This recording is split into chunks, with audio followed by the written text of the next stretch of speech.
Serial store subscribers family எல்லாருக்கும் பெரிய பெரிய வணக்கங்கள். இன்றைக்கான மகாநதி எபிசோடில் என்ன நடந்திருக்கு அப்படிங்கிறத அந்த சுவாரஸ்யமான சம்பவத்தை பார்க்கலாம் வாங்க. ஆக்சுவலாக மக்களே இன்றைக்கி என்ன நடந்திருக்கு அப்படின்னு கேட்டிங்கன்னா, மகாநதியில் 2-3 தரமான சம்பவம் நடந்திருக்கு.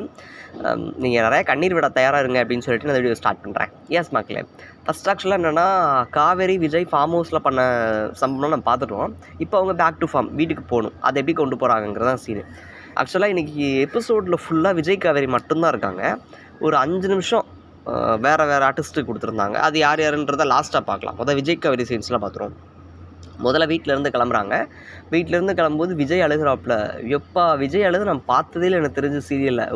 ஐ திங்க் ஒரு டைம் 2 டைம் ஏதோ லைட்டாக கண்ணீர் விட்டு ரொம்ப அழுத மாதிரிலாம் நான் பார்த்ததே இல்லை. பட் இன்றைக்கி சீன் எப்படின்னா, இந்த மாதிரி அழுது சீன் பார்த்துருக்கவே மாட்டோம் நம்ம இது வரைக்கும் மகாநதி சீரியலில். எப்படின்னா நார்மலாக பேசவும் முடியும், அழுகவும் முடியும். அந்த மாதிரி லைட்டாக பிரிஞ்சு போகிறது, அந்த மாதிரி தான் அழுகுது. இதுக்கு முன்னாடிலாம் எப்படின்னா, வெண்ணிலா போனப்போ அந்த மாதிரியான சீன்ஸ்லலாம் வந்து ஒரு ஒட்டுமொத்தமாக பிரேக் ஆகி அழுவாப்பில். பட் இந்த சீனில் ஐயோ மிஸ் பண்ண போகிறோம், நீ இவளை பார்க்க முடியாது, மீன்ஸ் அங்கே போகிறா நம்ம டேக் கேர் பண்ணிக்க முடியாது அப்படிங்கிற மாதிரி ஃபீல் பண்ணி அழுகிறாரு. Kaveri at the same time அழுகிறாங்க. ஐயோ என் செல்லங்க 2 பேரும் அழுகிறீங்களே அப்படிங்கிற மொமெண்ட்டாக தான் எனக்கு இருந்தது. அதுக்கப்புறமா 2 பேரும் அழுது சமாளித்து மீன்ஸ் அதெல்லாம் பண்ணி கடைசி அவங்க கிளம்புறாங்க. பல ஹக்ஸ், பல கிஸ்ஸஸ், சிச்சோ வெக்கமாக இருக்கே அப்படிங்கிற மாதிரி இருந்துச்சு. அவங்க 2 பேரும் கிளம்பி இங்கே காருக்கு வர்றாங்க. காரில் கிளம்பும்போது அந்த சீக்வன்ஸ் போயிட்டுருக்கு.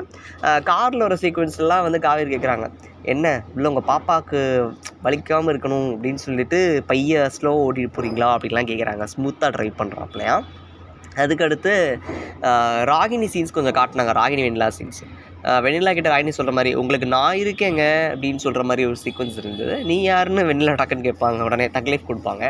உடனே இல்லை இந்த மாதிரி விஜய்க்கு உங்கள் கூட வாழணும்னு ஆசை தான், ஆனால் காவேரி தான் வந்து விஜய் மயக்க வச்சுருக்கா, நீங்கள் காவேரி ஏதாவது பண்ணிட்டீங்கன்னா, காவேரி டைவர்ஸ் ஏதாவது பண்ணிட்டாங்கன்னா கண்டிப்பாக விஜய் உங்களுக்கு கல்யாணம் முடிக்கும் அப்படி தான் சொல்லி மனுப்பிட்டு இருக்காங்க. இன்னொரு சைடு என்னன்னா, நம்ம காவேரியினுடைய அக்கா கங்கா, அந்த அக்கா கால் பண்ணி இந்த மாதிரி என்ன நீ வரலையா அப்படின்னு கேட்குறாங்க. இல்லைக்கா நான் வந்துட்டுருக்கேன், அம்மாட்ட தான் காலைல பேசினேன்ல, அவ்வளோதான் கொஞ்சம் வீட்டுக்கு வந்துடுவேன் அப்படின்னு சொல்லிட்டு இருக்காங்க. இதாங்க முடிஞ்சிருச்சு. அதுக்கடுத்து இங்கிட்டு என்ன அப்படின்னு கேட்டிங்கன்னா, வீட்டுக்கு வர்றாங்க. வீட்டுக்கு வந்ததும் அழகாட்சி சீன்ஸ் தான் திருப்பி.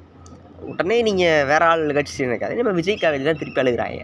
அதான் சொன்னேன் இன்றைக்கி எபிசோடை பார்த்து நீங்கள் கண்கலங்க தயாராக இருங்கண்ணே. அப்படியே திருப்பி 2 பேர் அழுகிறாங்க அச்சோ அப்படின்னு. உடனே காவேரிலாம் சொல்கிறாங்க, ஏங்க நீங்களே அழுதிங்கன்னா அப்போ என்னால் எப்படி தாங்க முடியும் அப்படின்லாம் சொல்லிட்டு சென்டிமெண்ட் பல எமோஷனல் டைலாக்ஸோடு அந்த சீன்ஸ்லாம் போச்சு. பட் ஆனாலும் அதை பார்த்து என்ஜாய் பண்ணுற மாதிரி தான் இருந்துச்சு. அந்த லவ்வை பார்த்து நம்ம என்ஜாய் பண்ணுற மாதிரி தான் இருந்தது. அப்படியே நீங்கள் எபிசோட முடிச்சு விட்டார் டேரக்டர். நிறைய நீங்கள் கிளிப்ஸ்லாம் பார்ப்பீங்கன்னு நினைக்கிறேன். நல்லாயிருக்கும்னு நினைக்கிறேன். நம்புங்க. நம்ம சேனலை சப்ஸ்கிரைப் பண்ணிக்கோங்க. லவ் யூ ஆல் மக்களே, மறக்காமல் சப்ஸ்கிரைப் பண்ணிவிடுங்க. தேங்க்யூ.